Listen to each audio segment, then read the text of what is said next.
ओम शांति। पर चिंतन तथा परदर्शन से हानियाँ। शिव भगवान उवाच।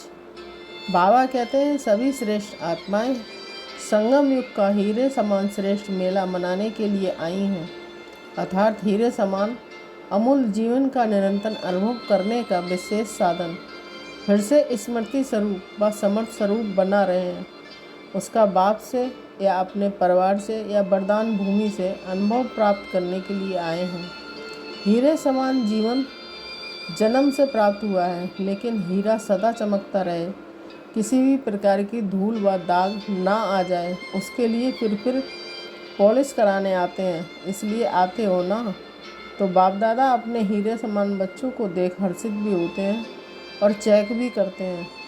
अभी तक किन किन बच्चों को धूल का असर हो जाता है, बस संग के रंग में आने से कोई को छोटा व बड़ा दाग भी लग जाता है। कौन सा संग दाग लगाता है?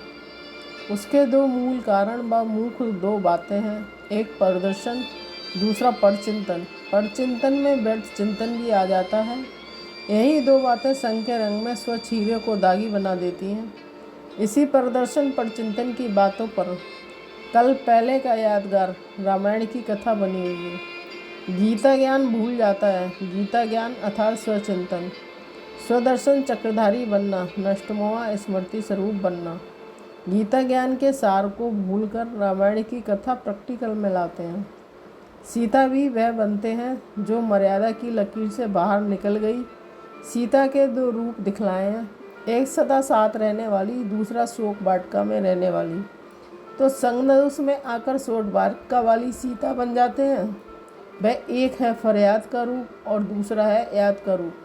जब फरियाद के रूप में आ जाते हैं तो फर्स्ट स्टेज में सेकंड में आ जाते हैं। इसलिए सदा बेदाग सच्चा हीरा, चमकता हुआ हीरा, अमूल हीरा बनो। इन दो बातों से सदा दूर रहो तो धूल और दाग लग नहीं सकता। चाहते नहीं हो लेकिन कर लेते हो। बातें बड़ी बड़ी नई नई रमणीक बताते हो। अगर ये बातें सुनावें तो बहुत लंबा चौड़ा शास्त्र बन जाएगा। लेकिन कारण क्या है? अपनी कमजोरी। लेकिन अपनी कमजोरी को सफ़ेदी लगा देते हो और छुपाने के लिए दूसरों के कारणों की कहानियाँ लंबी बना देते हो। इसी से प्रदर्शन परचिंतन शुरू हो जाता है। इसलिए इस विशेष मूल आधार को, मूल बीज को समाप्त करो। ऐसा विधेयी का बधाई समारोह मनाओ। मेले में समारोह मनाते हो ना, इसी समारोह मनाने को ही मिलना अर्थात बाप समान बनना कहा जाता है। अच्छा, महिमा तो अपनी बहुत सुनी है। महिमा में भी कोई कमी नहीं रही, क्योंकि जो बाप की महिमा वह बच्चों की महिमा। बाप दादा का यही विशेष स्नेह है कि हर बच्चा बाप समान संपन्न बन जाए, समय के पहले नंबर 1 हीरा बन जाए। अभी रिजल्ट आउट नहीं हुआ है। जो बनने चाहो, जितने नंबर में आने चाहो, अभी आने की मार्जिन है। इसलिए उड़ती कला में पुरुषार्थ करो, बेदाग नंबर 1 चमकता हुआ हीरा बन जाओ। समझा क्या करना है?